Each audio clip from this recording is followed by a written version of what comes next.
টাটকা টাটকা মাছ দেখতে বলেন তো কার না ভালো লাগে। আমার কিন্তু ভীষণ ভালো লাগে। আমাদের বাড়ির পাশে চিলাই নদী থেকে আপনাদের ভাইয়া আজকে কিছু মাছ ধরে এনেছে। মাছগুলো ধর্মজাল দিয়ে ধরা হয়েছে। দেখুন পুঁটি মাছটা কিন্তু এখনও জীবিত আছে। মাছগুলো কিন্তু একেবারে টাটকা। আর একটা বড় মাছও পেয়েছে। মাছগুলো এখন একটা বলে ঢেলে নিচ্ছি। দেখুন বড় তেলাপিয়া মাছটা কিন্তু লাফাচ্ছে, আর সাথে কই মাছও। দুইটা তেলাপিয়া মাছ পেয়েছে, একটা বড় আর একটা ছোট, আর সাথে দুইটা কই মাছ, দুইটা টাকি মাছ, আর সবগুলো পুঁটি মাছ।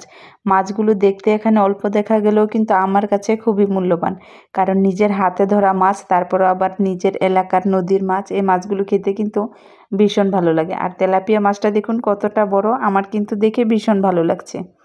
তো আপনাদের ভাইয়া মাছগুলো বাড়িতে আনতে আনতে 1:30 বেজে গেছে। এখন তো আর মাছ কাটা সম্ভব নয়, কারণ রান্না শেষ করেছি। এখন গোসল করব, নামাজ পড়ব, খাওয়া দাওয়া শেষ করে তারপর বিকেলে মাছগুলো কাটবো। আমি আর আমার যা মিলে মাছগুলো কেটে নিচ্ছি, কারণ দুইজন একসাথে বসে মাছ কাটলে মাছ কাটাও তাড়াতাড়ি হয়ে যায়, আর সাথে গল্পও করা হয়।